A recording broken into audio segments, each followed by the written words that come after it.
लाहौर का अनारकली बाजार दहशत गर्दी का निशाना बन गया। दुकानों के करीब होने वाला धमाका एक बच्चे समेत 3 अफराद की जिंदगियां ले गया। 25 जख्मियों में से 3 की हालत नाजुक। धमाके की जगह पर गढ़ा पड़ गया। करीबी इमारतें लरस गई, शीशे टूटकर सड़क पर बिखर गए। शोलों ने स्टॉल्स और मोटरसाइकिल्स को अपनी लपेट में ले लिया। जख्मियों का कहना है कि वो अपने कामों में मसरूफ थे। अचानक धमाका हो गया, फिर होश न रहा। धमाके में जाँ भाग बच्चे अफसार का ताल्लुक कराची से था। वालिदैन भी जख्मियों में शामिल। इब्तदाई तहकीकात के मुताबिक धमाका प्लांटेड डिवाइस से किया गया। 1.5 किलो बारूदी मवाद इस्तेमाल किया गया। वाक़े की CCTV वीडियो भी सामने आ गई। थाना CTD में धमाके का मुकदमा दर्ज।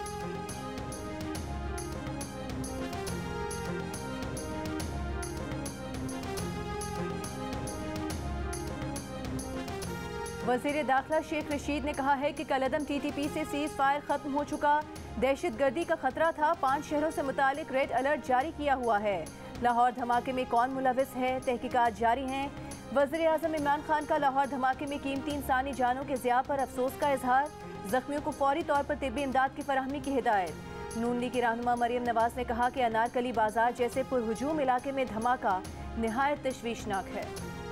साबिक चीफ जस्टिस साकिब निसार के खिलाफ बयान हलफी देने वाले साबिक चीफ जज गिलगित बल्तिस्तान राना शमीम पर फर्द जुर्म आयद। सहाफ़ियों के खिलाफ फर्द जुर्म आयद करने की कार्रवाई मौखर। राना शमीम के खिलाफ फर्द जुर्म में कहा गया है कि आपने अदालत को स्कैंडलाइज करने और ज़ेर इल्तिवा केस पर असरअंदाज होने की कोशिश की। चीफ जस्टिस अतर मिन्नला ने पूछा, आप इल्ज़ाम तस्लीम करते हैं या नहीं? राना शमीम ने कहा, कुछ बातें वो तस्लीम करते हैं, कुछ नहीं। अगर आपने सोच लिया है तो फिर मुझे आज ही सज़ा सुना दें। मेरे वकील भी मौजूद नहीं, मुझे फिर लटका दें। अदालत ने पहले इंक्वायरी करवाने और प्रोसिक्यूटर की तब्दीली से मुतालिक राना शमीम की दरखास्तें मुस्तरद कर दी।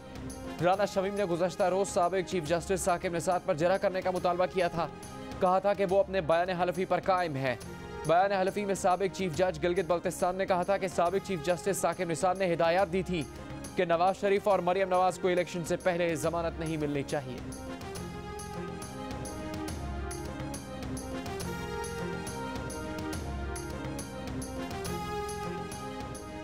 बयान हलफी का लुबे लुबाब ये है कि ये कोर्ट कॉम्प्रोमाइज़ थी। इतना हाई प्रोफाइल केस समाअत के लिए मुकर्रर था। इस अदालत से मुतालिक ही तमाम बयानिए बनाए गए। चीफ जस्टिस अतर मिनल्ला के रिमार्क्स। चीफ जस्टिस ने कहा कि अंसार अब्बासी को मैं 20 साल से जानता हूँ, उनकी इंटेग्रिटी पर कोई शक नहीं। अदालत सहाफ़ियों के खिलाफ चार्ज फ्रेम नहीं कर रही। दौरान समाअत ये सामने आया कि ये जानबूझकर किया गया तो उनके खिलाफ भी कार्रवाई होगी।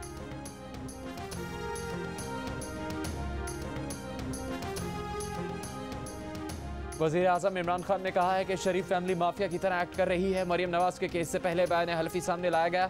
चीफ जज का बयान हलफी नवाज शरीफ के बेटे के ऑफिस में नोटराइज हुआ। अदालत ने शरीफ फैमिली का कच्चा छट्टा खोल दिया है। पार्टी तर्जुमानों के इजलास की अंदरूनी कहानी सामने आ गई। वज़ीर आज़म ने कहा, शरीफ फैमिली हमेशा अदालतों पर असरअंदाज होने के लिए ऐसे हरबे इस्तेमाल करती रही है। हमें इस माफिया का मुकाबला करना है। आज अदालत ने इन्हें बेनकाब कर दिया है। शरीफ फैमिली खुद को बचाने की जंग और हम आवाम की जंग लड़ रहे हैं।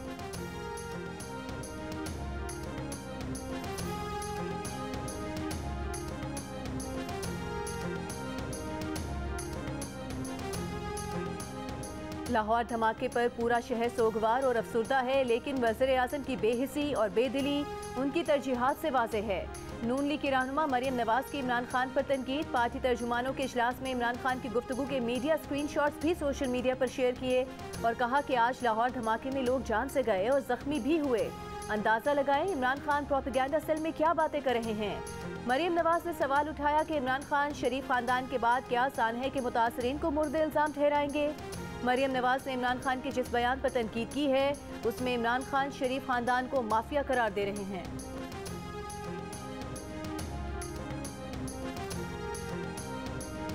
एक जो आपका बयान था वो बहुत ज़्यादा कोट होने लगा है। यहाँ तक कहा गया कि DG ISPR इसकी वजाहत करें।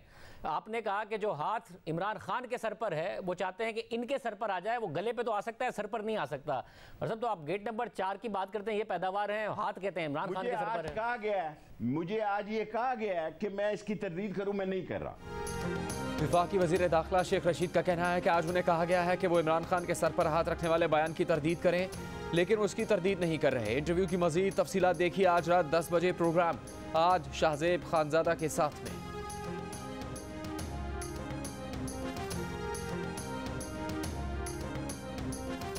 ऑपोजिशन के हफ्ते में 2 बयानी आए, दोनों जमीन पर गिरे नजर आ रहे हैं। ऑपोजिशन पर बहुत तरस आता है। विफाकी वजीर असद उमर के ऑपोजिशन पर वार, कहा कि बरतानवी मैगजीन के सर्वे में मईशत की कारकर्दगी में पाकिस्तान दूसरे नंबर पर रहा। कोरोना के बावजूद गुज़िश्ता साल शरह नमू की तेज़ी 14 साल की तेज़ तरीन रही। माली साल 2020 में मुआशी नमू 5.37% रही। सनती पैदावार 15 साल की बुलंद तरीन सतह पर रही। आलू, प्याज और टमाटर की पैदावार में भी इजाफा हुआ।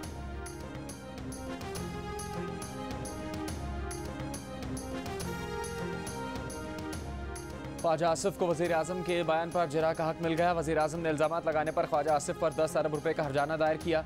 सेशन कोर्ट ने वज़ीर आज़म के बयान पर जरा का हक ख़त्म किया तो ख्वाजा आसिफ ने इस्लामाबाद हाई कोर्ट में चैलेंज कर दिया। आज हाई कोर्ट ने फैसला सुना दिया। कहा कि इस रोज़ाना की बुनियाद पर सुनकर मुकर्ररा वक्त में फैसला किया जाए। वज़ीर आज़म इमरान खान ने शौकत खानम से मुतालिक मामलात में मनी लॉन्ड्रिंग के इल्ज़ामात लगाने पर ख्वाजा आसिफ के खिलाफ 10 अरब रुपए हर्जाने का दावा दायर कर रखा है।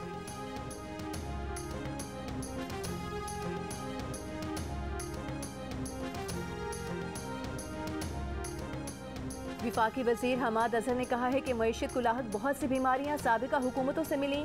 मुस्लिम लीग नून नहीं बताती थी कि सर्कुलर डेट में कितना इजाफा हुआ। साबिका हुकूमत एक्सपोर्ट्स में खातिर खा इजाफा न कर सकी। तहरीक इंसाफ की हुकूमत ने मईशत को दिवालिया होने से बचाया। मुल्क की मुआशी ग्रोथ वसी बुनियाद पर हुई है। सनत में 7.8% और खिदमात में 5% इजाफा हुआ। आलमी इदारे के रिपोर्ट दे रहे हैं कि पाकिस्तान की तरक्की की रफ्तार तेज होगी।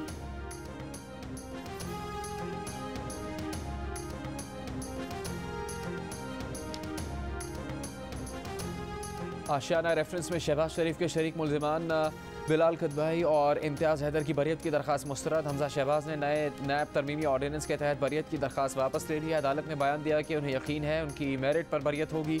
आशियाना केस में नैब ने मुस्लिम लीग नून के रहनुमाओं पर इख्तियारात के गलत इस्तेमाल का इल्ज़ाम आयद किया था।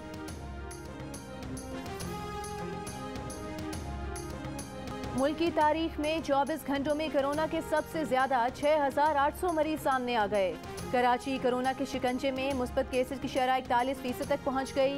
एक दिन में 3,000 अफराद में वायरस की तस्दीक। मुजफ्फराबाद में भी कोरोना बेकाबू, शरह 25% तक जा पहुंची। हैदराबाद में 17%, इस्लामाबाद में 15.5%, लाहौर में 14%, रावलपिंडी में 13%, पेशावर में 11% रही। मुल्क में मजमूई शरह 11.5% रही। मजीद 5 अफराद इंतकाल कर गए। इस्लामाबाद, लाहौर और दीगर शहरों के अस्पतालों में आइंदा दिनों दबाव आ सकता है। डॉक्टर फैसल सुल्तान ने खबरदार कर दिया। कहा कि स्मार्ट लॉकडाउन का फैसला मुकामी इंतजामिया खुद कर सकती है।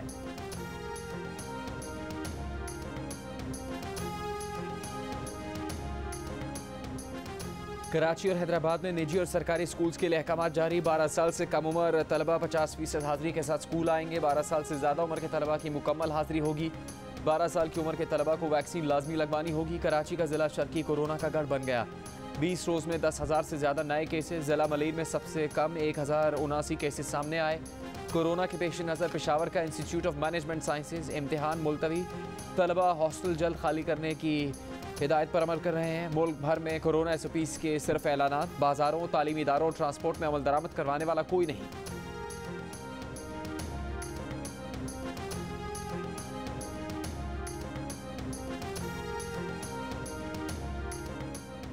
IG साहब, आपसे सिंध में मुट्ठी भर डाकू कंट्रोल नहीं हो पा रहे। पुलिस वाले लाशें खरीदते हैं, फिर प्रेस कॉन्फ्रेंस करके क्रेडिट लेते हैं। Sindh high court IG police पर बरहम। जस्टिस आफ्ताब गोरो ने रिमार्क्स दिए कि अदालती अहकामात पर अमल दरामद नहीं हो रहा। जिस अफसर को जवाब जमा कराने का कहते हैं वो कहता है कि मेरी अभी पोस्टिंग हुई है। एक शहीद DSP के वरसा को दूसरे शहीद DSP के वरसा के मुकाबले में कम मुआवजे पर अदालत का इस्तफसार। वकील ने बताया कि एक शहीद DSP के अहले खाना को 2 करोड़ रुपए मुआवजा दिया गया, जबकि शहीद DSP अब्दुल हमीद के अहले खाना को 20 लाख रुपए दिए गए। अदालत ने रिमार्क्स दिए कि वज़ीर आला ने भी किसी शहीद एहलकार को ज्यादा रकम दी तो वो भी गलत है। वज़ीर आला सिंध पब्लिक का पैसा किसी को अपनी मर्जी से कैसे दे सकते हैं।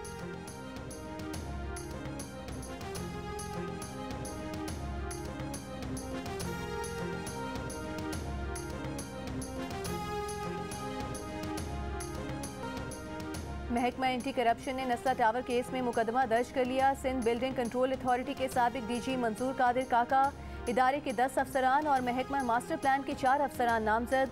सिंध मुस्लिम सोसाइटी के चेयरमैन समेत 5 अरकान नामजद किए गए हैं।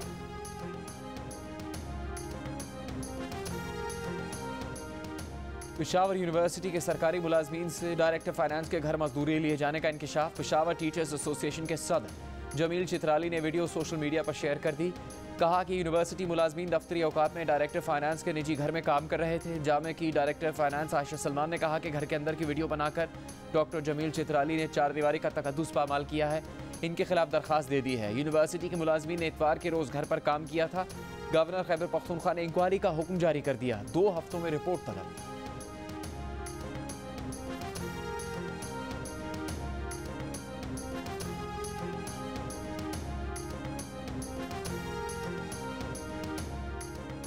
मेडिको लीगल सर्टिफिकेट में डॉक्टर अपनी राय की वजूहात देने का पाबंद होगा। लाहौर हाई कोर्ट ने इक़दाम कत्ल मुकदमात के मेडिको लीगल सर्टिफिकेट के लिए नए उसूल तय कर दिए। अदालत ने करार दिया कि पंजाब में मेडिको लीगल सर्टिफिकेट के लिए 90% डॉक्टर्स ना तजुर्बाकार और गैर तरबियत याफ्ता हैं। वो जानते ही नहीं कि जख्मी का मुआयना कैसे करना है। महकमे सेहत ना अहल और ना तजुर्बेकार डॉक्टर को मेडिको लीगल सर्टिफिकेट की जिम्मेदारी ना दे। डॉक्टर्स और उनके निगरान इदारे महारत और फौजदारी इंसाफ को भूल चुके हैं। कत्ल, इक़दामी कत्ल और दीगर मुकदमात में गैर तरबियत याफ्ता डॉक्टर्स का मेडिकल करना खतरा है। लाहौर हाई कोर्ट ने क्रिकेट मैचेस के दौरान ट्रैफिक की रवानी को बरकरार रखने के लिए टीम्स को स्टेडियम के करीब ठहरने की तजवीज़ से मुताल्लिका हुकाम से जवाब मांग लिया। माहौलियाती आलूदगी से मुतालिक केस में जस्टिस शाहिद करीम ने रिमार्क्स दिए। गैर कानूनी पार्किंग करने वालों को क्यों ना 5000 रुपये जुर्माना कर दें। अदालत का LDA को कसीरुल मंजिला इमारतों पर पौधे ना लगाने वाले मालिकान को नोटिस जारी करने का हुक्म।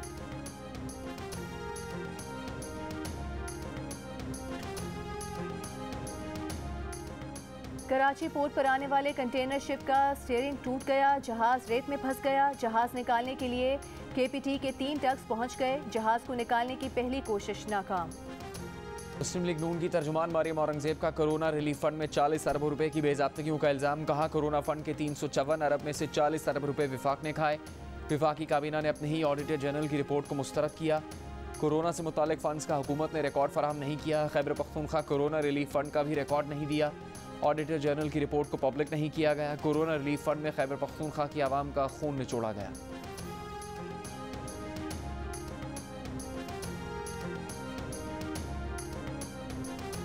सिंध के बल्दियाती कानून के खिलाफ कराची में सिंध असेंबली के बाहर जमात इस्लामी का धरना 21वें रोज भी जारी। यूनिवर्सिटी रोड पर भी धरना। अमीर जमात इस्लामी कराची हाफिज नईमुर रहमान का आज आइंदा का लाहे अमल तय करने का ऐलान। साबिक सदर आसिफ अली जरदारी से किरदार अदा करने का मुतालबा।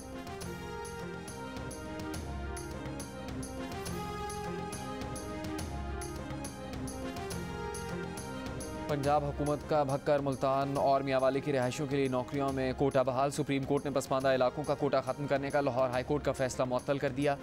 सूबाई हुकूमत ने 2018 में नौकरियों में कोटों का ऐलान किया था। 40 साल तक पसमानदा इलाकों के रिहायशियों को 20% कोटा दिया जाना था।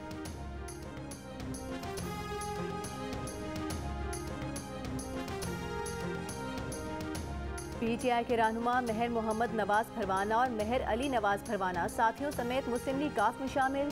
स्पीकर पंजाब असेंबली चौधरी परवेज इलाही ने कहा कि बल्दियाती इलेक्शन में भरपूर हिस्सा लेंगे और नए साथियों को जिम्मेदारियां सौंपेंगे।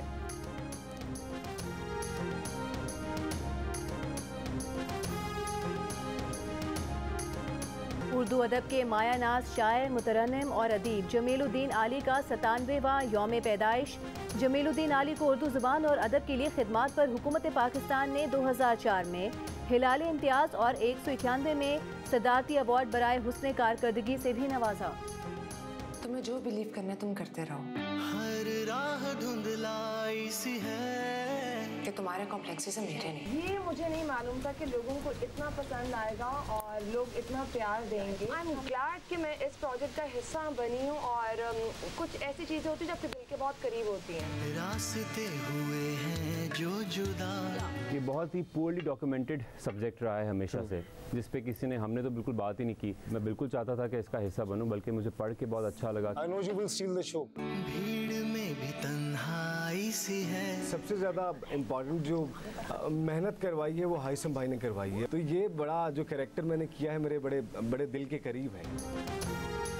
जियो एंटरटेनमेंट की तारीखी ड्रामा सीरियल जो बिछड़ गए आवाम का पसंदीदा सीरियल बन गया। ड्रामा के मरकजी किरदार वहाज अली, तलहा जौहर और माया अली बने जियो पाकिस्तान के मेहमान। माया अली ने कहा कि अब सास बहू से हटकर भी अलग मौज़ूआत पर काम हो रहा है जो लोगों में मकबूल हो रहा है। वहाज अली ने कहा, तारीखी ड्रामे का हिस्सा बनना उनके लिए एजाज़ की बात है। अब अदाकारों को रिवायती किरदारों से हटकर मुख्तलिफ किरदार मिल रहे हैं और पसंद भी किए जा रहे हैं। कैप्टन फारूक का किरदार निभाने वाले तलहा भी टीम का हिस्सा बनने पर खुश। कामयाबी का क्रेडिट स्टार कास्ट को दिया।